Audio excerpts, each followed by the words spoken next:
The search for alien life on the X-Files TV show couldn't be more fitting this week, given new revelations of possible UFO sightings. A recent report by the New York Times unveiled the existence of a real-life X-Files department.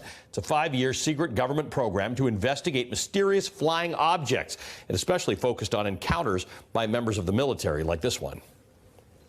My gosh. They're all going against the wind. The wind's 120 knots from the west. Look at that thing, dude. We're going to talk about that in a second. The man who ran that secret program now says the existence of UFOs have been proved beyond reasonable doubt. He joins me now, Luis Elizondo. Thank you for joining us. Tell me why you ended up working for a program that the Pentagon didn't even want to admit existed. It was the Defense Department's Advanced Aerospace Threat Identification Program. It wasn't UFO hunters. You were looking for explanations to things that were unexplained. Yes, that's correct, Mr. Velshi. We basically were brought into the program initially to identify and try to figure out some of these phenomena that were flying around our military aircraft and our locations, and basically try to collect enough data where we could make some positive analysis and identify what these things were. The things that have been reported are that it was $22 million spent over a few years. It was people like you who had other jobs in the military but sort of came together to try and figure these things out, and that there were facilities that were leased and built to hold things that were found. What can you tell me? What can you tell me about what this program did? Sure. Well, first and foremost, just so your viewers understand, I still hold a security clearance. Sure. So there are certain things I unfortunately will not be able to talk about.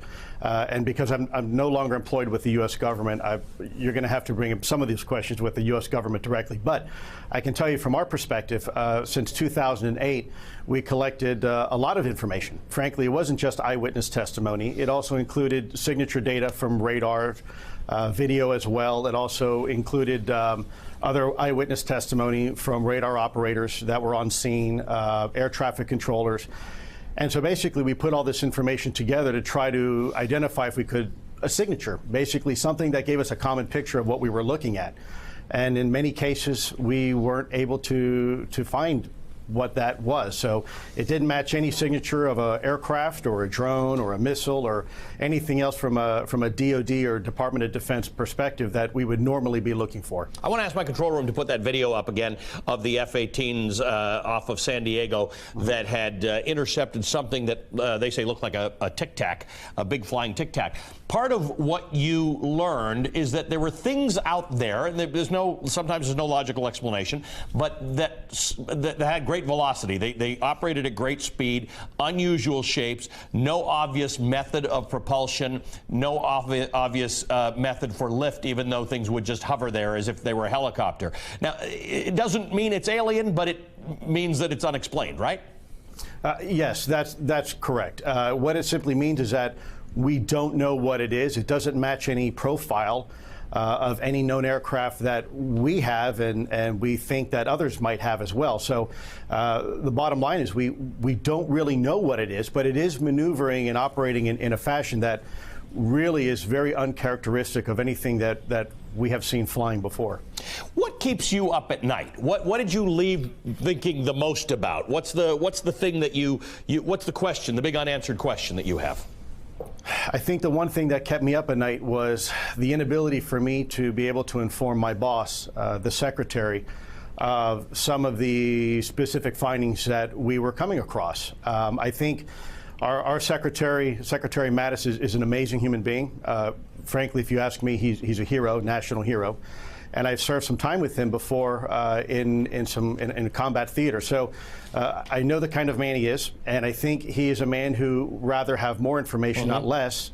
And the bureaucracy in the Department of Defense really limited our ability to keep leadership informed of what we were seeing. You're a military man. You didn't go into this with preconceived notions. Do you believe that aliens have been to Earth, or that some of these things we've seen are non-Earth, they're aliens? Well, for precisely that reason, we tried to keep all speculation out of the calculus of what we were looking at. The two principal things that we were trying to identify is, one, what is it, and two, how does it work?